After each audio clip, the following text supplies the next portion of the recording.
El departamento de Lempira ya registra el primer incendio forestal de gran magnitud y es en el municipio de La Campa, Lempira, donde los bosques han ardido en llamas. Creo que este es como el cuarto día donde se está realizando una actividad para controlar un incendio forestal en la zona de La Campa, que ya está llegando al borde con el municipio de San Manuel de Coloete.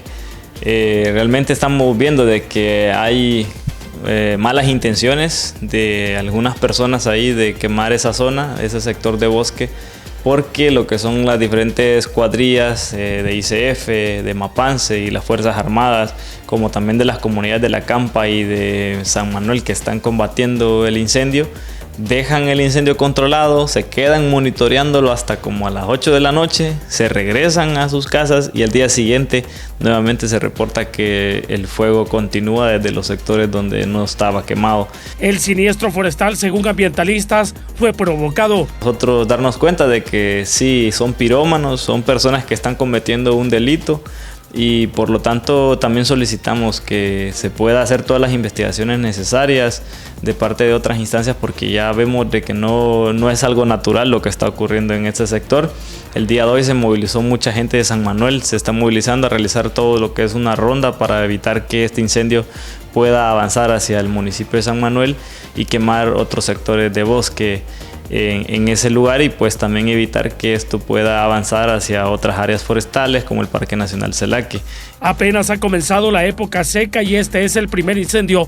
Según estadísticas, en los últimos años es en el municipio de La Campa, Lempira, donde más se registran incendios. Sí, este ya sería el primer incendio forestal en este sector y en el municipio de La Campa. Sí, la incidencia en La Campa sigue siendo mucho más alta que otros municipios en todo lo que es este sector de la mancomunidad. Desde hace 2 años se viene viendo que viene pues siendo muy frecuente los incendios forestales en el municipio de La Campa.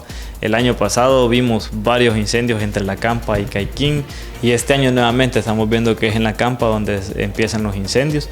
Así que también tenemos que hacer un llamado muy fuerte a todo lo que es los pobladores, las comunidades y las personas, para que también tomen un poco de conciencia. Mientras el alcalde de este término expresa su preocupación y junto a instituciones ambientales emitirán ordenanza para prohibir las quemas agrícolas porque en su mayoría se salen de control, generando un impacto negativo en el ambiente. Es que se dan estos incendios. Lamentablemente no podemos ver quién es el culpable, pero yo les digo a esta gente que tengan conciencia, que no están afectando a mi municipio, o sea, a una sola persona, sino que al municipio entero, y no digamos al ambiente, pues. Entonces, pero sí, de una u otra forma, pues estamos tratando de controlar. Hemos estado luchando desde ayer, que fue lo más complicado, lo habíamos controlado. Por ahorita yo no estoy en la zona, pero siempre hay personal trabajando en esa zona. En estos veranos hay problemas en estos municipios porque como le digo, la gente no toma conciencia de lo que va a hacer. Lamentablemente no tenemos, ¿verdad?, nombres ni apellidos para poder proceder. En esta región los bosques se ven amenazados por los incendios forestales, la deforestación y la plaga del gorgojo descortezador. David Mejía, GRT Noticias.